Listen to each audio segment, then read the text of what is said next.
Shalom Aleichem, our Mishnah Yomi Shir, pre-recorded for Shabbat Vayakel, is in chapter 2 of Eduyot, Mishnayot 6 and 7. Shlosha Devarim, there were three halachot, Amar Rabbi Yishmael, V'lo hodel Rabbi Akiva, where Rabbi Akiva disagreed with Rabbi Yishmael. The first, Hashum, garlic, the boser, unripe grapes, V'melilot, and unripe grains, Sheriskon, that they ground them up, Mib'od Yom, when it was still daytime, meaning before Shabbos. Now they would grind these up so that juice would ooze out of these foodstuffs, and then it could be used as a dip for Shabbos.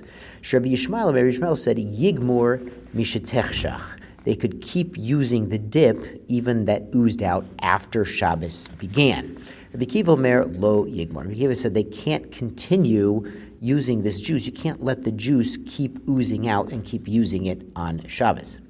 The Bartner explains it's a rabbinical gezerah because somebody might go ahead and squeeze these things to get more juice or get the juice faster, which is a biblical malacha of mefarek. So rabbinically, we say we don't want people dipping in this juice anymore once Shabbos starts.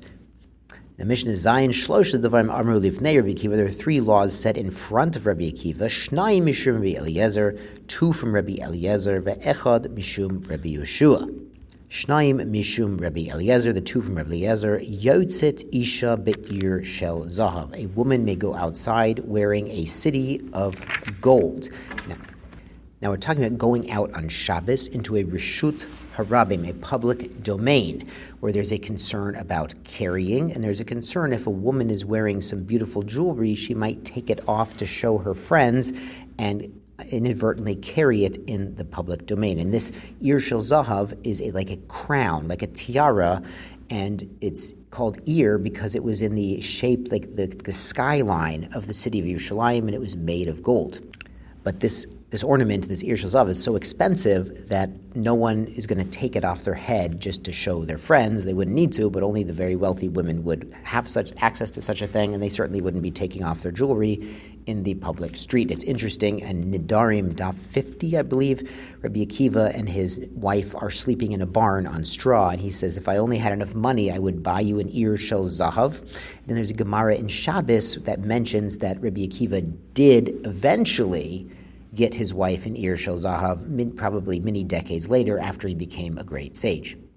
Now the second halacha, Rabbi Eliezer, Mafriche Yonim, those who race the doves, Fasulin Le'edut, they are pasul Le'edut, they cannot testify or be judges. Now this is a halacha we talked about in Sanhedrin. We were talking about who's fit to testify and be a judge.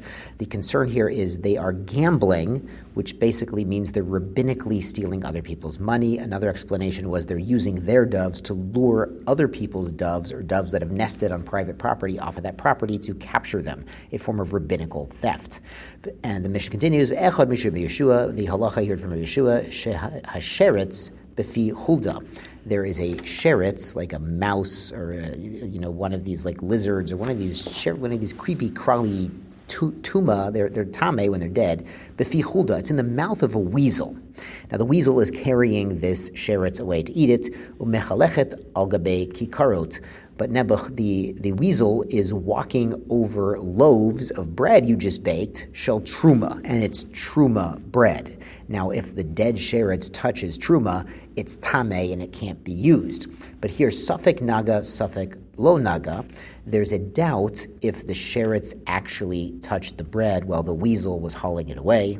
Sveiko tahor, Out of doubt, we say it is tahor. We do not assume any part of the mouse touched the bread of truma unless you actually saw it happen. The Bartner explains because it's moving tuma. It's not stationary tuma that might have hit it. It's moving. It's on the way out. So even in a private domain, we can assume, if we don't know, that it did not touch. Yashar kochachem, tiskelu mitzvot.